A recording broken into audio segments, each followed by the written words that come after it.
Welcome to S19 news. ముందుగా headlines చూద్దాం. జగన్ కు తెలియకుండానే చాలా తప్పులు జరుగుతున్నాయి. చిల్డ్రన్ ప్లే పార్క్ ను ప్రారంభించిన హైదరాబాద్ ఇన్ఛార్జ్ మంత్రి పొన్నం ప్రభాకర్. విశిష్ట గోల్డ్ స్టోర్ ను ప్రారంభించిన నటి ఐశ్వర్య రాజేష్. విచారణలో దొరికిపోతానేమో అనే భయం కేటీఆర్ కి ఉంది. కేసీఆర్ ఫ్యామిలీని టచ్ చేసే దమ్ము కాంగ్రెస్ కి ఉందా? బండి సంజయ్. రికమెండ్ చేసి అరేంజ్ చేయలే. మీరు సరిదిద్దుకోవాలి. రికమెండేషన్ వేరే, అరేంజ్ చేయడం వేరే. నేను మిథున్ రెడ్డి గారి కోరిక మేరకు సజ్జల శ్రీధర్ రెడ్డి గారి కంపెనీకి 100 కోట్ల రూపాయలు ఇవ్వమని, రాజ్ ఫెసిలిటీస్ కంపెనీలకు ఇవ్వమని రికమెండ్ చేసినటువంటి మాట వాస్తవం. ఆ తర్వాత నేను కూడా నాకు ఈ విషయం ప్రజలు ఎవరుండారన్నటువంటిది మళ్ళీ తిరిగి నన్ను అడగడం ఎందుకు? సాధారణ ప్రజలు కూడా తెలిస్తే అది మీరే చెప్పొచ్చు కదా, నేను చెప్పాలా దాన్ని? కోటరీ మీకు తెలీదా? TV9కి తెలీదా? TV5కి తెలీదా? లేకుంటే NTVకి తెలీదా? ఇలాంటి మహా టీవీకి తెలీదా? ప్రతి ఒక్కరికి తెలుసు కోటరీ ఎవరనేటటువంటిది. ఆ పంది కుక్కలు ఎవరనేటటువంటిది మీ అందరికీ కూడా తెలుసు. అది నా నోటి గుండా చెప్పాల్సినటువంటి అవసరం లేదు అని నేను. లిక్కర్ స్కామ్కి సంబంధించి మీరు సీఎం జగన్మోహన్ రెడ్డి గారు, OSD కృష్ణమోహన్ రెడ్డి గారు, ధనంజయ రెడ్డి గారు, రాజ్ కసిరెడ్డి, మిథున్ రెడ్డి సమావేశమై ఏ రోజైనా చర్చించడం జరిగిందానని. నాకు ఏ రోజు జగన్మోహన్ రెడ్డి గారు లిక్కర్ గురించి మాట్లాడలేదు, నేను దాంట్లో ఇన్వాల్వ్ కాలేదు. నాకు తెలిసి ఆయనకి లిక్కర్ గురించి, లిక్కర్ స్కామ్ గురించి ఆయనకి తెలియదు అన్నటువంటి విషయం స్పష్టంగా చెప్పడం జరిగింది.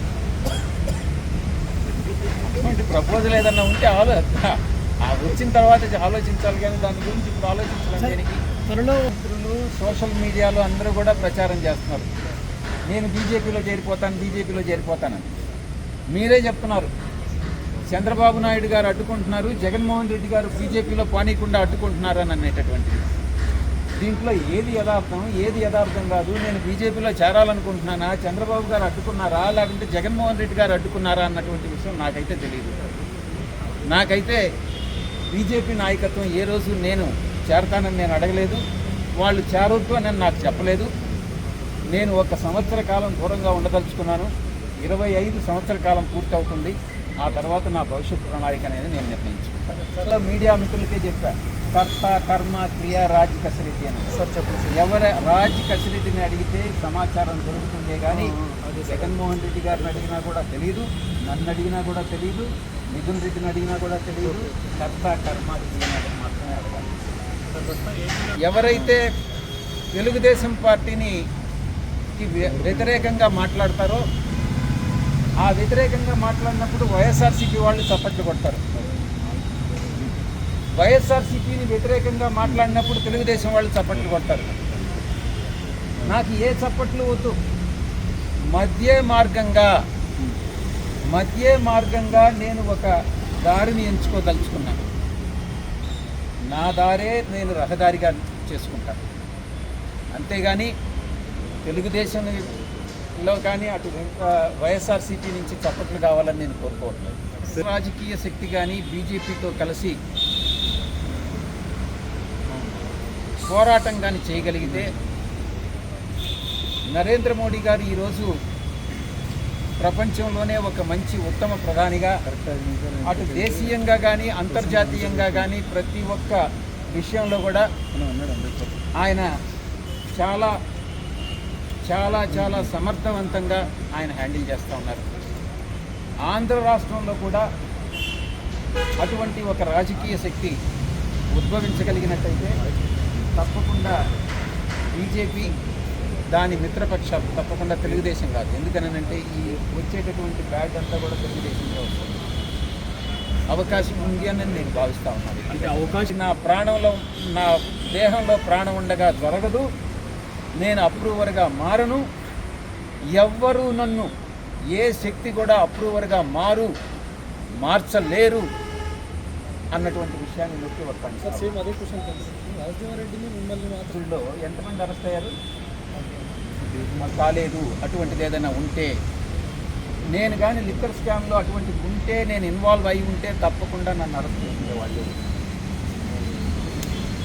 Thank you very much sir. మీరే ఇక్కడ అక్యూజ్డ్ 5 కింద చేర్చారు కాబట్టి ఆ సిట్ ఏదైతే చెప్పిందో ఒక రిపోర్ట్ ఇచ్చింది. నేనేదో డబ్బులు దోచుకున్నానని చంద్రబాబు ప్రభుత్వంలో ఉన్నటువంటి ఆ సిట్ వేసినటువంటి సిట్ మనీ లాండరింగ్ కింద ఇన్వెస్టిగేట్ చేయాలి కదా, ఆ ప్రాపర్టీస్ నాయా కాదా తెలుసుకోవాలి కదా. అందుకే చంద్రబాబు గారి ప్రభుత్వం ఒక దుష్ట ప్రభుత్వం, అసమర్థ ప్రభుత్వం అని నేను విమర్శిస్తున్నాను ఈరోజు. అంటే నా మీదనే చంద్రబాబు గారి ప్రభుత్వం అసంబద్ధమైనటువంటి ఆరోపణలు చేసింది కాబట్టే ఒక రిటర్న్ రిపోర్ట్ ఇచ్చింది ఈడీకి. నేనేదో విశాఖపట్నంలో ఆస్తులు దోచుకున్నానని నేను ఛాలెంజ్ చేస్తూ ఉన్నా, సిట్ని ఛాలెంజ్ చేస్తూ ఉన్నా. ఈరోజు ప్రూవ్ చేయండి ఆ ఆస్తులు నావే, ఆస్తులకు సోర్స్ ఎక్కడి నుంచి వచ్చింది నావని కానీ ప్రూవ్ చేస్తే మీరు ఏం చేయమంటే అది చేస్తానని నేను ఈ యొక్క పత్రికాముఖంగా నేను వెల్లడిస్తూ ఉన్నాను. ఉద్దేశించి చేసింది కాదు. ప్రతి రాజకీయ పార్టీకి, ప్రతి రాజకీయ నాయకుడికి ఈ యొక్క ట్వీట్ అప్లై అవుతుంది. అది తెలుగుదేశం కావచ్చు, ఎందుకనంటే బీజేపీలో వంశపారంపర్య తత్వం లేదు, ఆనవాయితీ లేదు. కాంగ్రెస్లో ఉంది, తెలుగుదేశంలో ఉంది, వైఎస్ఆర్సీపీలో ఉంది, కమ్యూనిస్టుల్లో లేదు. ఏ రాజకీయ పార్టీల్లో అయితే ఈ యొక్క వంశపారంపర్య సాంప్రదాయం అన్నటువంటిది ఉందో అక్కడ పార్టీ అధ్యక్షుడికి చెంచాగిరి చేసేటటువంటి కోటరీలు ఎక్కువ ఉంటాయి. వాళ్ళకి ఇది అప్లై అవుతుంది. జూబ్లీహిల్స్ రోడ్ నెంబర్ 44-45 మధ్యలో ఖాళీగా ఉపయోగంలో లేకుండా ఉన్నటువంటి 1 ఎకరా 13 గుంటల్ని ముఖ్యమంత్రి గారి సూచన మేరకు మేయర్ గారి నాయకత్వంలో దాదాపు 3 కోట్ల రూపాయలు ఖర్చు పెట్టి వర్షపు నీటిని నిల్వ చేసేటువంటి దాదాపు 10 lakhs లీటర్స్కు సంబంధించిన ఒక స్టోరేజ్ పాయింట్ను, దానిపైన ప్లే గ్రౌండ్ను, అదేవిధంగా గ్రీనరీ, చిల్డ్రన్స్ ప్లే గ్రౌండ్, అదేవిధంగా వాకింగ్ ట్రాక్స్ను, యోగా తదితర అంశాలతోటి ప్రాంతానంతా చాలా అద్భుతంగా డెవలప్మెంట్ చేయడం జరిగింది. ఈ ప్రాంతంలో నివసించే వారందరూ కూడా ఒక రిలాక్స్ మోడ్లో పిల్లల్ని తీసుకొని వచ్చి అటు చిల్డ్రన్స్ కిడ్స్ ప్లే గ్రౌండ్తో పాటుగా వాకింగ్ ట్రాక్ చేసుకుంటూ ఎంటర్టైన్మెంట్ చేసుకునేటువంటి అవకాశం ఉంది. దీన్ని ప్రజలందరూ కూడా ఉపయోగించుకునే విధంగా ఈరోజు ప్రారంభం చేస్తా ఉన్నాం. దీన్ని కాపాడుకుంటూ ఇంకా అభివృద్ధిలోకి తీసుకొచ్చే విధంగా ఈ ప్లే గ్రౌండ్ను వాడుకోవాలని, అదేవిధంగా ముఖ్యమంత్రి గారు హైదరాబాద్కు సంబంధించినటువంటి ఒక విజన్ చేసుకుని హైదరాబాద్లో అభివృద్ధికి సంబంధించి అన్ని రకాల ప్రణాళికలు చేస్తున్నారు. ఒకవైపు ఇన్ఫ్రాస్ట్రక్చర్ డెవలప్మెంట్తో పాటుగా మౌలిక సదుపాయాలు, డ్రైనేజ్ సిస్టమ్ కావచ్చు, డ్రింకింగ్ వాటర్ కావచ్చు, లేదా ఇతరత్ర అన్ని అంశాల మీద వారే మున్సిపల్ శాఖ మంత్రిగా అన్ని రకాల అభివృద్ధి, ఇంక్లూజివ్ గ్రోత్ ఉండాలి. హైదరాబాద్ రాబోయే తరం అవసరాలకు సరిపోయే విధంగా ఉండాలనే ఆలోచనతోటి ఇవన్నీ కూడా జరుగుతాయి. పార్కుల ఏర్పాట్లు కావచ్చు, తదితర అన్ని కూడా ఇది హైదరాబాద్ సంబంధించి రాబోయే కాల ప్రజల అవసరాలకు అనుగుణంగా అన్ని రంగాల్లో అభివృద్ధి చేసే దిశగా మా ప్రభుత్వం సిట్ విచారణ కాకముందే 100% విచారణలో దొరికిపోతా అనే ఒక భయం కేటీఆర్ మాటల్లో చాలా స్పష్టంగా అర్థమవుతుంది. ఏదైతే నువ్వు మాట్లాడుతున్న సందర్భాల్లో ఇది సర్వసాధారణము, ప్రతిపక్ష నాయకుల ఫోన్ ట్యాపులు చేస్తారు. ఏదైతే రాజకీయంలో ఉన్నప్పుడు, అధికారంలో ఉన్నప్పుడు ఇదేదో రెగ్యులర్ ప్రొసీజర్గా చెప్పే ప్రయత్నం చేస్తున్నావు. అండ్ రేపు పొద్దున కూడా దొరికినా కూడా నేను ముందే చెప్పినా కదా అనే విధంగా నీ యొక్క ప్రసంగం ఉన్నట్టు చాలా స్పష్టంగా అర్థమవుతుంది. కేటీఆర్ ఇంత చదువుకున్నా అంత చదువుకున్నా అని మాట్లాడుతావు, కనీసము సోయి లేదు. ఫోన్ ట్యాపింగ్ అనేది దేశ విద్రోహ శక్తులది, అంటే దేశ సంఘ విద్రోహ శక్తులది. యాంటీ సోషల్ ఎలిమెంట్స్కి సంబంధించి వాళ్ళ ఫోన్లో ట్యాప్ చేస్తారు. దానికి కూడా ఒక ప్రొసీజర్, ఒక కమిటీ, ఒక ప్రక్రియ ఉంటుంది. గతంలో ఇదే రకంగా కర్ణాటకకి సంబంధించిన ఒక ముఖ్యమంత్రి 1988లో 1988లో హెగ్డే అనే ఒక ముఖ్యమంత్రి ఆ రోజు ఇదే రకంగా ఫోన్ ట్యాపింగ్ కార్యక్రమాలు ఏదైతే కార్యకలాపాలు చేపడితే తర్వాత ఆయన ముఖ్యమంత్రి పదవికి రాజీనామా చేయాల్సి వచ్చింది. సోయి లేకుండా సిగ్గు లేకుండా ఈరోజు అంగీకరించే విధంగా మాట్లాడుతున్నావు. నువ్వు ఎన్ని నాటకాలు ఆడినా ఎన్ని డ్రామాలు ఆడినా మీరు 10 ఏళ్ళ అధికారంలో ఉన్నప్పుడు నీచానికి దిగజారిపోయి ఇద్దరు వ్యక్తుల మధ్యలో సంభాషణ విని మీ రాజకీయ స్వార్థ ప్రయోజనాల కోసం ఎంతోమంది జీవితాలను ఆగం చేసిర్రు, ఎంతోమంది జీవితాలను నాశనం చేసిర్రు. ఎట్టి పరిస్థితుల తప్పనిసరిగా మీ యొక్క గుడ్డలు ఊడతాయి. తెలంగాణ సమాజం ముందు నిజాలన్నీ కూడా బట్టబయలైతాయి.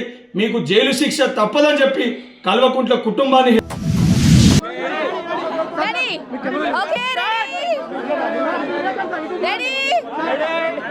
ఈరోజు విశిష్ట జ్యువెలరీ ఫ్లాగ్షిప్ స్టోర్కి వాళ్ళ 3rd స్టోర్ లాంచ్కి వచ్చాను. చాలా చాలా సంతోషంగా ఉంది. ఆనంద్ గారు, సుమంత్ గారు అండ్ సింధు, వైష్ణవి అందరూ శ్రీదేవి వీళ్ళందరూ కలిసి బ్రహ్మాండంగా ఉంది. స్టోర్ కలెక్షన్ అమేజింగ్గా ఉంది. ఈరోజు దే హ్యావ్ స్పెషల్ ఆఫర్స్ కూడా. ₹1,00,000 షాపింగ్ చేస్తే gold coins and silver coins కూడా ఇస్తున్నారు. It's in the heart of the city అని చెప్పొచ్చు. జూబ్లీ హిల్స్లో మెయిన్ రోడ్లోనే ఉంది. And store looks very very nice. I think అన్ని టైప్ ఆఫ్ జ్యువెలరీ ఇక్కడ ఉంది. సో ఖచ్చితంగా మీ ఫ్యామిలీ అండ్ ఫ్రెండ్స్తో రండి, షాపింగ్ చేయండి. ఎస్పెషలీ బ్రైడల్ కలెక్షన్ చాలా బాగుంది. సో పెళ్లి చేసుకుంటే వాళ్ళందరూ త్వరగా వచ్చి ఇక్కడ కొనుక్కోండి. ఫోన్ ట్యాపింగ్ సంబంధించి ఈరోజు కేసీఆర్ కొడుకును, కేసీఆర్ సుపుత్రుణ్ణి, కేసీఆర్ ముద్దుల పుత్రుణ్ణి ఇవాళ సిట్టు విచారణ పిలిచింది. ఈ సిట్టు విచారణ గతంలో చెప్పిన సిట్టు విచారణ ప్రారంభించిన తర్వాత, సిట్టు ఏర్పాటు చేసిన తర్వాత ప్రారంభించిన సీరియల్స్, టీవీ సీరియల్స్ మొత్తం అయిపోయినాయి. ది ఎండ్, శుభం పడ్డది. కానీ దీన్ని మాత్రం ఎండ్ లేదు, శుభం లేదు. దీన్ని ఇంకో 3 సంవత్సరాలు ఈ ప్రభుత్వం ఉన్న రోజులు దీన్ని కొనసాగిస్తూనే ఉంటారు. దీని పేరుతో టైంపాస్ చేస్తూనే ఉంటారు. కానీ కాంగ్రెస్ పార్టీ ప్రభుత్వం అనుకుంటుంది ప్రజలు గుర్తిస్తలేరు, మేము ఏదో చేస్తున్నామని ప్రజలు అనుకుంటున్నారు, మమ్మల్ని నమ్ముతున్నారని చెప్పి కాంగ్రెస్ పార్టీ ప్రభుత్వం అనుకుంటున్నది. కానీ ప్రజల లోపల చర్చ జరుగుతున్న విషయాన్ని కాంగ్రెస్ పార్టీ ప్రభుత్వం గుర్తించలేకపోతున్నది. వీళ్ళు కొండందవి ఎలుకను కూడా పట్టలేకపోతున్నారు. ఈ సిట్టు విచారణ చేసే అధికారులకు వీళ్ళు స్వేచ్ఛనివ్వలేదు. రాష్ట్ర ప్రభుత్వంలోని కొంతమంది పెద్దలు చెప్పిన ప్రకారమే సిట్టు అధికారులు వాళ్ళు వ్యవహరించాలని చెప్పి వస్తున్న విషయం వాస్తవం. సిట్టు విచారణ చేస్తున్న అధికారులు నిజంగా నిజాయితీవంతులు, చాలా పవర్ఫుల్, వాళ్ళ మీద ఎలాంటి అనుమానం లేదు. కానీ వాళ్లకు ఎంత స్వేచ్ఛనిచ్చారో అనే విషయంలో మాత్రం ఎలా అనుమానాలు వస్తున్నాయి. రాష్ట్ర ప్రభుత్వము వాళ్ళ మీద జులుం ప్రదర్శిస్తున్న అధికారుల మీద. రాష్ట్ర ప్రభుత్వం ఎవ్వని విలువంటే వాళ్ళు పిలిచే పరిస్థితికొచ్చింది. వాళ్ళు కూడా బాధపడుతున్నారు. సిట్ అధికారులు కూడా ఇవాళ కేసీఆర్ కొడుకును పిలిచారు. కేసీఆర్ కొడుకును ఎందుకు పిలిచారు? ఇవాళ ఫోన్ ట్యాపింగ్ చేసిన వ్యక్తినే మీరు వాళ్ళ వాంగ్మూలం కోసం పిలిచిర్రా? దీన్ని హరీష్ రావు గారిని పిలిచారు. పిలిచి ఏమడిగిన మీరు అధికారులే అయిపోయారు. ఈ ఫోన్ ట్యాప్ అయింది, ఈ రోజు ఫోన్ చేసిండ్రు, ఫోన్ ట్యాప్ చేసిండ్రు అని పిలిచిండ్రు. బయటకు ఏం చెప్పుకున్నారు? మేము హరీష్ రావు గారిని పిలుస్తాం, ఎవరు వదిలిపెట్టారా మీరు వాళ్ళను? హరీష్ రావు గారిని ఫోన్ ట్యాప్ అనేది పిలిచిర్రా, లేకుంటే ఆయన ఫోన్ ట్యాప్ చేసేందుకు పిలిచిర్రా? ఇంతవరకు ప్రభుత్వం దగ్గర సమాధానం లేదు. ఇవాళ కేసీఆర్ కొడుకును పిలిచారు. కేసీఆర్ కొడుకును ఆయన ఫోన్ ట్యాప్ చేసేందుకు పిలిచారా, ఆయన ఫోన్ ట్యాప్ జరిగినందుకు పిలిచారా? దీని మీద రాష్ట్ర ప్రభుత్వము, సిట్ అధికారులు స్పష్టం చేయాల్సిన అవసరం ఉంది. నేను గతం నుంచి చెప్తున్నా, సిరిసిల్ల సెంటర్ గా, సిరిసిల్ల వేదికగా ఒక కంట్రోల్ రూమ్, ఒక వార్ రూమ్ లెక్క కంట్రోల్ రూమ్ పెట్టుకుని